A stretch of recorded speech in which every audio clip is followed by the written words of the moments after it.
checked in on this, and specifically what we're going to be talking about today is my fitness journey. So in November of last year, I committed to trying to work towards a physique competition that was originally going to be next month. That competition is still next month, but I fell off the bandwagon a little bit as far as eating, and my working out has been good, but my eating habits have not been great.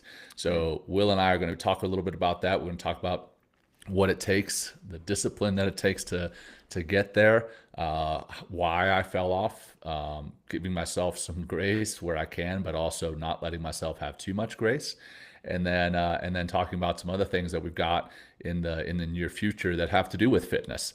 So, Yeah. Will, good to see you, my brother. Good to be back, John. Thanks for, putting yourself out there on this fitness journey.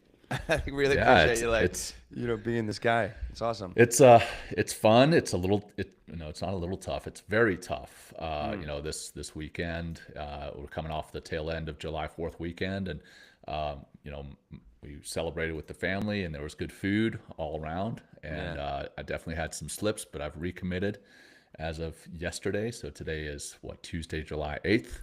Yeah. The new competition is actually on November Okay. 18th.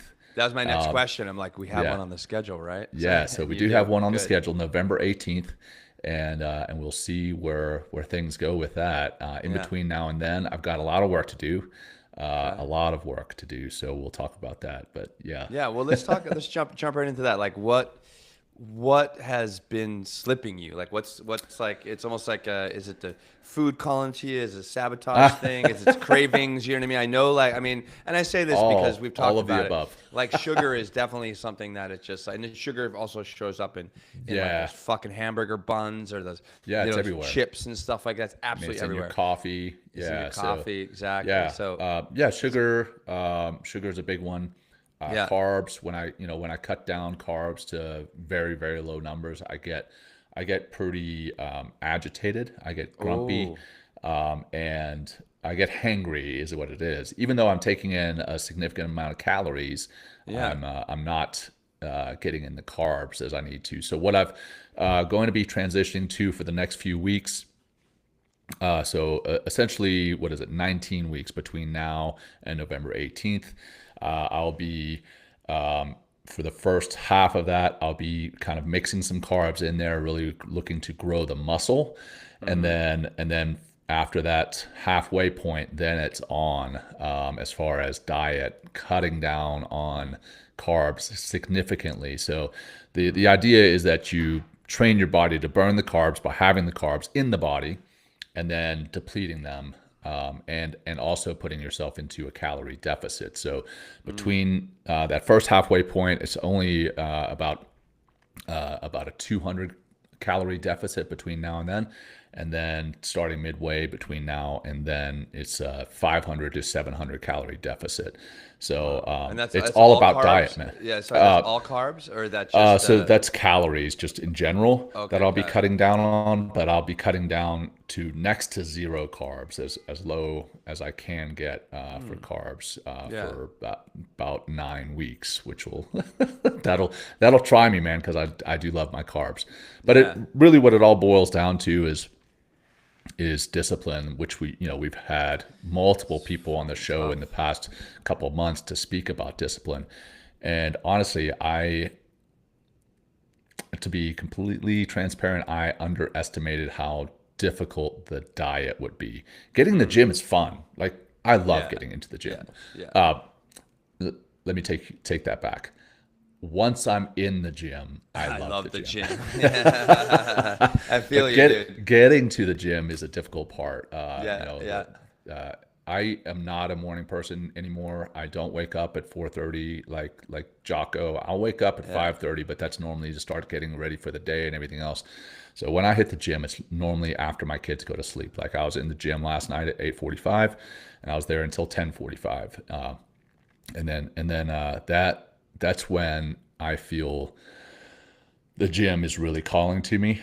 And once I get there, man, throwing the weight around, getting on the cardio equipment, I love that. But Yeah. there's a gym that I work out in down in Dallas, and it's got this sign up that says, "Congratulations, you're here. That's the hard part." And I thought, that's It's a fucking hundred true. percent true. It's That's a absolutely hundred true. percent true. So I mean, we just you know, it's all about, I mean, how many times we talked on the show about just show up, show up, show up. show up, Yeah. show up, and just I mean, and how many, what that saying is, it's like 80% or 90% of success is just showing up, because then you Right. put yourself in that situation. And you go to the gym, it's just like, you know, not like, oh, I'm not going to do anything. It's like, oh, I'm at the Right. fucking gym. I'm going to do May my as well do workout. something, right? Might as well do Yeah. something. And then it's like, and you know, maybe lethargically and like begrudgingly, you do that first thing and just kind of, then you get the juice from like, oh, wait, I'm Right. starting to feel great. I'm going to do more, Yeah.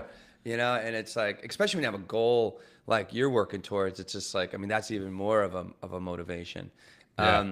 Well, I know you have a DEXA scan, but what I want to do, do. well, I know, what I want to do Yeah. first is like, I thought it was very interesting to hear that you get hangry when you don't have carbs. Oh, Now, man. is that like, I Yeah. mean, but also let me just preface that with, so even if you supplement that with protein or something else, you still are fucking hangry. Oh yeah, like it's Really? oh yeah, man. Wow. I'm taking in a tremendous amount of protein. It's like 250, 240 grams a day of protein, and that's chicken, turkey, tuna, protein shakes, eggs, God damn. cottage cheese. So it's primarily fat and protein right now. But again, I forget the numbers. I don't have those in front of me. Yeah. But between now and the halfway point, so between now and November is the physique competition. Halfway from now, I'll be taking in carbs, Yeah. basically just to feed my body, and then making sure it knows that carbs should be digested. Like some people who are on the keto diet or very low carb diet Yeah. for a very long term, Yeah. their body forgets how to burn carbs. Yeah, So it takes a yeah. while to relearn that. But we man. want our bodies to know how to burn carbs and then deplete them, and that's when there's fewer carbs That's to be burned. That's interesting to bring that up, because like I'm very, very low carb, like very, very low carb. But when I have like a high carb diet or high carb meal like pasta, oh my, I'm like ripping farts, dude. Like, I mean, I'm See, just fucking yeah, ripping. I'm the same way with protein though. Protein, yeah. like it messes with my belly. I will say that Yeah. the amount of protein that I'm taking in definitely does cause Yeah. gas. Gas, So, yeah. yeah. I mean, I don't know. It's just like every time I eat a lot of carbs, I'm like, oh my God, dude. I'm like, this is embarrassing. I normally don't have any gas. I mean, I'm like, you know, I mean, just my diet and transparency is like just a lot of protein and veggies. That's basically it. You know, Yeah. and so I'm like, That's what I've the- learned, what that's I've the ticket adapted, right there. yeah, what I've adapted to is I call it like fiber first. So I'm like chia seeds in the morning, blueberries, some dates, and that's really it until the afternoon. And then I'll have like, you know, I'm doing like a 4 and 5 egg breakfast, you Yeah. know, with like, I'll throw like sausage and bacon and fucking, Oh, I know, man. liverwurst now. I've eaten some of the food that you cook, man. Oh, it's yeah. it's freaking awesome. Yeah. And then, But I and will then tell you, those yeah. dates and those blueberries, they have Yeah. significant amount of sugar in them. Well, right, but that's why I'm eating them first. Yeah. Because it's like, I mean, I figured, well, what I've learned about carbs and sugar is like, you know, and I have a science background and study and understand some of the nutrition behind it. It's like anytime you have like a carbon chain in your body, like a sugar, like very available complex carbohydrates and just sugar, it's the easiest for your body to digest, so it's the first place it goes. So immediately, that's why you get like the sugar high. It's like, oh yeah, sugar in Sure. my body, you know, and you get all that, and then you get Glucose. that dump, right? The glucose. Same thing with like carbohydrates. So I'm like, so I eat like the dates has a lot of fucking sugar, and so do the blueberries. But like, I don't know if it's what the glycemic level is, meaning Yeah. like the higher the glycemic level, the Glycemic higher the mood index, right? swing. Yeah. So, but that's what I've been doing, and like, I just like my body's just used to like almost zero fucking carbs. But Yeah. anyway, like it's interesting that you get, so there's definitely a mood shift difference when you're Oh, yeah. low carb deficient. 100%, man. incredible. I am. My kids even notice it. Like they don't Calling say you out. they don't say, "Hey, Dad, you need to eat more carbs," but they're like, "Dad, what's wrong?" Like I'm getting grumpy around the stupidest stuff. But Right. yeah, I'm just thanks for dropping in there. Maybe if there's anybody out there that knows like what that's going on there or something like that, and maybe you, John, you're probably talking to people too. It'd be interesting to hear people's thoughts because like I've actually never heard that before. That oh it's just yeah, like one particular, like loss in your diet or certain nutrient can really wow, that's really impressive. yeah, yeah. So Definitely felt that. yeah, well, yeah, how about the DEXA scan, man? Yeah, so I was getting them every month, and then kind of along the lines of falling off the bandwagon with the diet, I fell off the bandwagon with the DEXA scans. So the last one I got was May 13th. So today's July 8th. So what is that? Almost 2 months, Yeah, 7 weeks or so. yeah. So I'm looking at the data here. It compares my January 3rd to May 13th to July 8th. So my first one to the last one to today's. So weight in pounds, in January, I was 225 pounds. Last month, or sorry, May, I was 205 pounds. And today I was 212. So I've gone up 7 pounds. Okay. So not huge because I ended up gaining lean muscle. So I've gained 6 pounds of lean muscle Oh wow. since May, which is Okay. good. So that means I'm eating the protein, but I also gained a pound and a half of fat. Not terrible, but I'm heading in the wrong direction in regards to fat. So I ended up last time I was at 21. So back in January, I was 29.2% fat. Okay. That's pretty high for me. And I put this disclaimer out every time.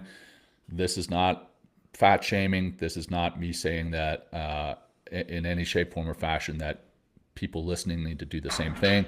This is just what makes me comfortable in my skin. And maybe I do need to address this myself. But for right now, I'm working on getting lean and getting healthy. And we Yeah. talked about this last time. Maybe it was 2 times ago. I feel more capable now, capable of playing with my kids, running with my kids. Yeah. Heck, I went Yeah. to Top Golf a couple weeks ago, and sometimes with Top Golf, I'm all out of whack, all out of balance. Like this DEXA scan gives you what your left arm is compared to your right arm, what your Oh. left leg is compared to your right leg, and I was all out of balance. And now I'm in line. My body is symmetrical as far as arms and You're legs. talking like mass? You're Yeah, talking mass, Okay. like lean mass and fat.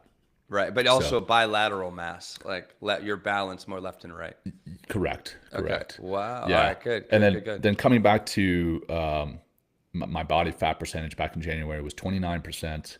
In May it was 21.2, and now it's 21. So lost a Okay. little bit of body fat percentage, not as much as I would like to, but still heading in the right direction. And then the visceral fat, that's Well, let me continued. just sorry. So, Yeah, so the yeah. goal on the body fat is what, Yeah. 9%?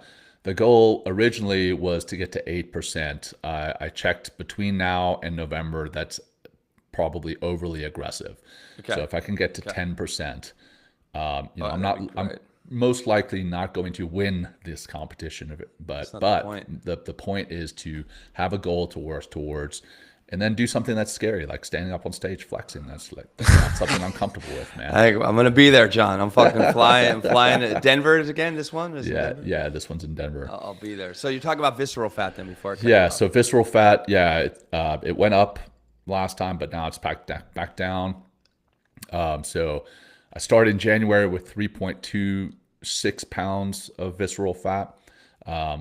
Last month I was down to 2.0, and then this month I'm down to 1.88. So I'm trending in that's the right direction there. Bottom line, Visceral fat's that belly fat. Yeah. visceral Like, fat, no, it's not belly fat. It's the fat around the organs. oh, okay. Okay. Yeah, Okay. which My is bad. Got it. some of it is around the belly, but it's all around the heart, around the lungs. So we want the visceral fat. Bottom line is I've dropped that from the beginning, not just as far as weight, but cubic inches. I've lost 40 cubic inches of visceral fat, Fuck, which is dude. yeah, which is crazy to think about. Wow. And the let me just ask so a good Yeah. healthy body visceral fat, what would that be? Yeah, so it's actually a ratio. It's Okay.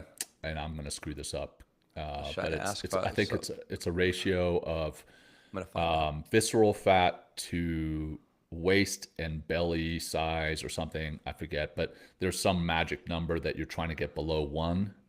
So let's see, what was it? I'm doing a Don't little. have it in front of me.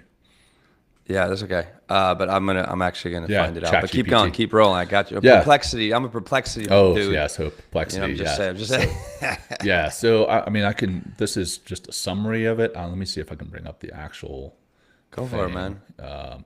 So visceral fat. Geez, my eyes. I'm looking at this on my phone now. So visceral fat. What is visceral app? Well, I have right here. You want me to? I could read it. So Yeah. healthy visceral So it's fat a percent. Yeah, go ahead. android to gynoid ratio. So android fat is concentrated in the lower abdominal region. Gynoid fat is concentrated in the hips, upper thighs, and buttocks. And for optimal distribution, android fat percentage should be less than your total body fat percentage, and your AG ratio should be less than one. Wow. So I went from one, let's see, 1.33 to 1.3. So I'm approaching the healthier ratio. Yeah, yeah. Well, I think it might be a good little learning tool here for Yeah, our audience. let's It's hear. like a healthy visceral fat percentage is generally considered to be around 10% of your body fat. There you 10%. go.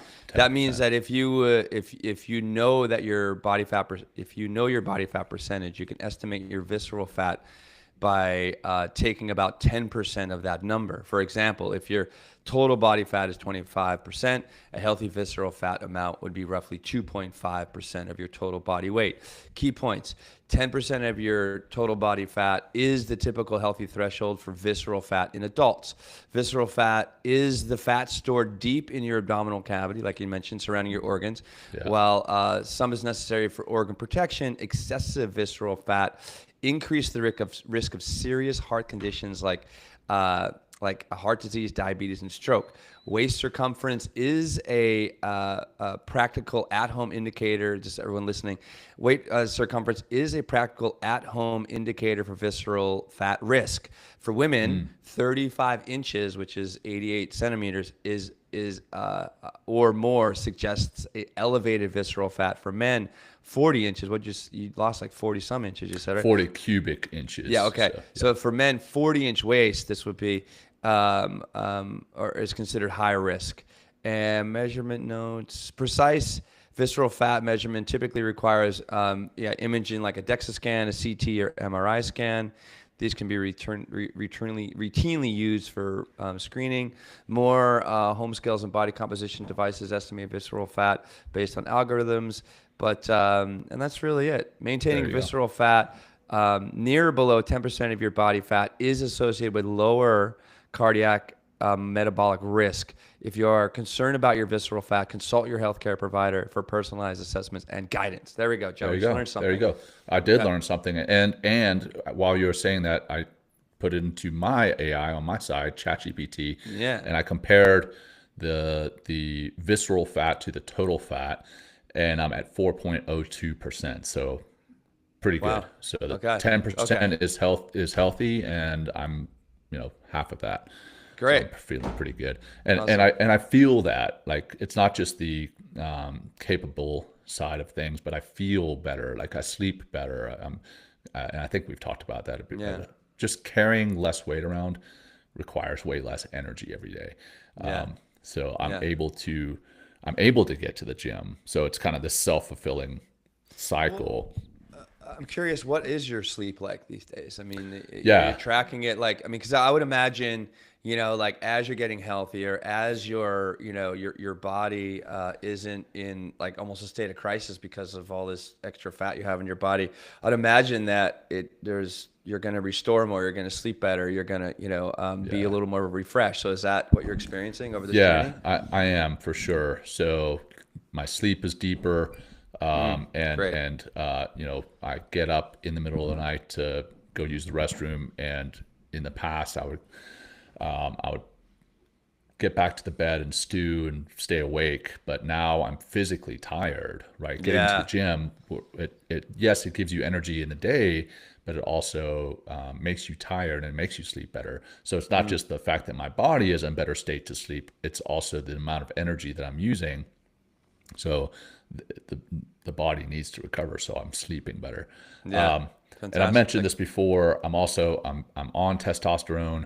I'm Oh on yeah. Sermorelin, Mm-hmm. which is kind of a thing that helps to promote natural human growth hormone. And I was on something called tirzepatide, and tirzepatide is something that helps to curb your appetite.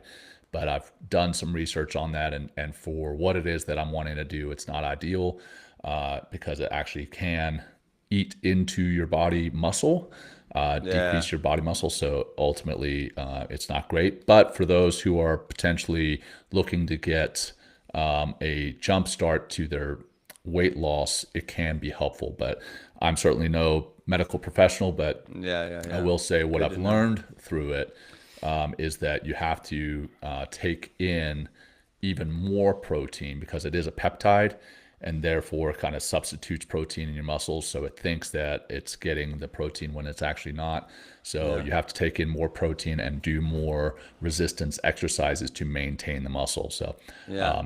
yeah, so Very I was good. already doing a lot and already taking a lot of protein, and I was starting to see a decrease in muscle. So I thought, okay, yeah, it's time to stop this. But if it Yeah. is something that you're looking to jumpstart your fat loss or weight loss journey yourself, then it might be something to talk to your doctor about. But Yeah. again, that's not me. Yeah. I'd say, I think I've one more question, and I think we're pretty good. If you feel like Yeah, we've done, one thing that I've actually seen that, because I mean, I'm still a Whoop guy, and I've really been very cognizant of my HRV. I want my HRV to go up. I want sure. my, and it has. I've actually risen my over a 6 month period. I've taken my HRV from, and HRV is also unique. We're trying to get an expert on. Uh, we're trying to get Kristen Holmes, calling her out from From Whoop, but Whoop. she's been, yeah, from Whoop, but she's been just blowing us off. Anyone knows Kristen Whoop from Whoop, Kristen Holmes. Holmes? Sorry, Kristen Holmes. Send her our way. But HRV is unique to everybody, so numbers are not like ubiquitous. Comparable. They're all, yeah, it's comparable. They're very different or vary. But my numbers, my average 6 months ago was like 25 or 27. Holy And now cow. it's, I know, really low, right? I'm like, what the fuck, dude? Like, I Yeah. really, pride myself on my health and everything. And now it's gone up to almost 32, which is great. I Nice. think even a little bit more, which is pretty significant. And what HRV indicates, which I think it's a really good barometer for how you're doing, because if you have a high HRV and maintain a high HRV, that means your body is in a greater state of rest, or just kind of out of like more of that reactive mode and into more of like that, more of like Parasympathetic just state. present and parasympathetic state. So that's like one thing to watch out with HRV. But what I've seen that's really shifted my HRV significantly, and this also goes to my question to you, it's like I stopped eating. I'm going to bed now on an empty stomach. Yep. So my fucking last meal, and it's tough, like to organize your diet in this way, is my last meal is like at 6 or 6:30. So when I Yeah. go to bed at like 9:30, 10, like I'm on an empty stomach, and I've seen this is how I've made these gains in my HRV. But also on this empty stomach, not only does my HRV increase dramatically, which gives me, that more of like a rested state of being, but my deep sleep goes up, and so is my Hmm. and so does my. So I get a deep state of rest, which is awesome, and that's like for anybody out there, when you get into the deep sleep, that's when your body's recovering, restoring. So it's creating new muscle fibers and repairing joints, and all these wonderful things that our body does. Which is critical to growth, right? So Very if I'm critical if to I'm growth. looking to grow muscle, Yeah, that's a critical piece is that yeah, deep sleep. And yeah. yeah, so what I've seen is the same. However, right now, because I am working out in the evening and I try to get protein in me afterwards, I do a protein shake before I go to sleep. Yeah. And what else will wreck your heart rate variability is drinking alcohol before sleep, Alcohol. or cannabis before sleep, too much cannabis. Yeah. So it Yeah. can really wreck your sleep. But that also not just wrecks your heart rate variability, but also can wreck your deep sleep. So you think that you're Yeah. resting well, but you're really not. Yeah, one thing with the weed and me, and I mean, I'm definitely even evening choker typically, is my heart rate goes up when I smoke weed. Yeah. And Yeah. it's like, so I could see, my heart rate as I'm resting in bed and like maybe watching something on Netflix or something. It's like it starts at like 80 because I'll like, I'll have like fucking some indica before I go to sleep, and my heart rate goes up, and you can just see it start to slowly as I sleep trend down. But also what I've been doing is like, instead of smoking, I'll just do a little like 5 minutes of breath work and really start at a low heart rate. And fuck, dude, it drops me right into a long, deep sleep, into the REM sleep. But I don't know. It's Nice. just, it's like, it's like, I think what's important for people to know is like, protect your sleep. It's not just about burning calories, working out, building muscle, which is really important, but you must honor the dark side, if you will, or like the, of our experience. It's like, instead of energy out, right? What about like, restoring, and refreshing our energy, and that's where sleep's going to come in. So we're going Yeah. to have Robert Sweetman actually coming on, I think in October or something like that, to teach us more about sleep and some great sleep hacks and stuff like that. So we'll have Yeah, that yeah, covered as Rob's well. great. He's come on Yeah. before, and he's got some more since then. He's the Yep. sleep genius, former SEAL, medically retired SEAL, Great fucking who's dude. turned himself into the sleep genius, and he truly is that. He Yeah. lives and breathes sleep. Yeah. So He's a great fucking dude. yeah. Uh, So the other thing, real quick, before yeah. we get off, is hydration.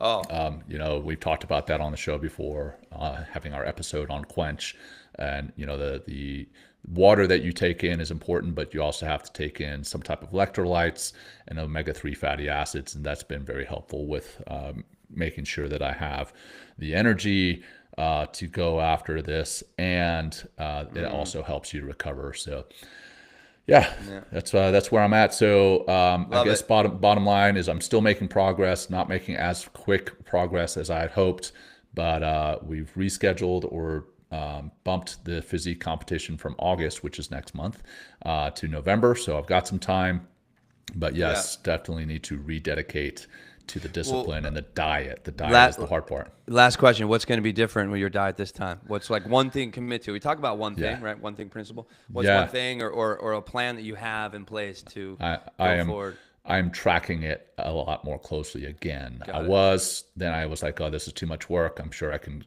just kind of guess at it and not eat up as much crap, but that's not true. I'm tracking it in this macro factor app, and that helps a lot. Seeing the data, seeing the numbers. There you I'm a go. data guy, and that I have to see it. So Yeah. If you what is can't, it? What you measure is what you manage. yeah, I was gonna say if you can't manage it, if you can't, measure it, you can't manage it, right? Yeah, Or if you don't yeah, know the metrics, then how do you know? It's right. just like numbers are very important, and even in this. So, thanks for sharing all this, John. Yeah, And it's like, dude, I mean, thanks for the vulnerability. Thanks for like, being an example for people. Like, it's not like, yeah, I think a lot of people when they go on a journey like this, whatever it is, like whether they're trying to develop a meditation practice or take care of something fitness wise, or they're trying to learn a new skill, we just believe for whatever our mind fools us into believing that it's just like this slow linear upgrade up like trajectory, right? Where it's just like, yeah, fuck, dude, it's a total mess sometimes. You drop down, you fall out, yeah, you can't even find the map, and then it's like, but but just get back on and keep showing up, like you said. And we'll check back in, late August would be great to hear how's it going. But it's yeah. good to check back. I'm really excited for you. I know our community, I could say, is everyone that's listening is really rooting for you. Thanks, And brother. and like lean into me and like, or hey, the community, let us know we can help support you on this journey, because we really appreciate you putting it out there and showing us what's possible. Yeah, amen, brother. Well, thank you for that support to you, Will. Thank you to the community, and yes, I'll keep you updated, and we'll talk again next month. Yeah. Peace, All right, everybody. everyone. Thank you. Take care. Bye bye. Awesome. That was longer.